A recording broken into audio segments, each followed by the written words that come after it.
I am Denise Palmer, and I am an illustrator, artist, and surface pattern designer working out of my studio close to the Gulf of Mexico, where water adventures and botanical plants surround my everyday life.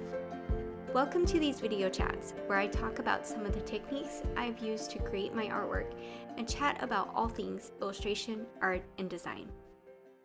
In this time-lapse video, I am illustrating a Christmas swan in Procreate. And I imagined her living in a sugar plum fairy forest surrounded by magical fairies and botanical florals. And it is a holiday design using non-traditional colors since there will be oranges and plum colors.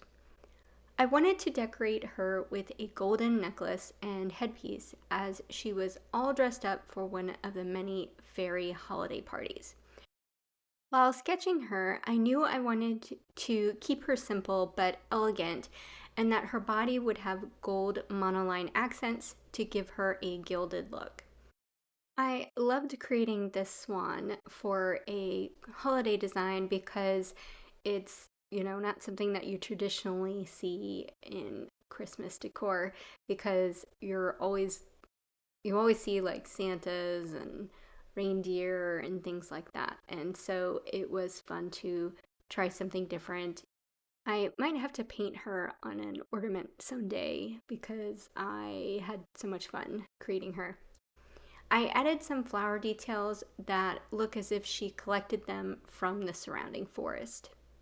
I think it's important to think about, as you're creating artwork, what kind of feel you want for your design. For me, because I had the idea of her being in a sugar plum fairy forest, it really helped inspire me to create that kind of feel. And I really imagined it having quite a botanical look to it. And so the plants that I chose to add to the overall finished design, which I'm going to show you here in just a second, it really helped me focus in on that as I was creating the artwork.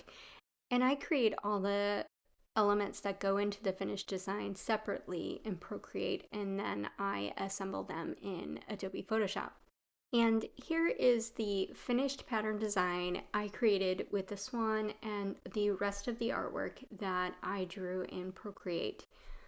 Because I love this color palette so much, I am also sharing the Procreate Color Palette that I used for this design because it is one of my favorites, and I thought you would enjoy creating your own artwork with this color collection too.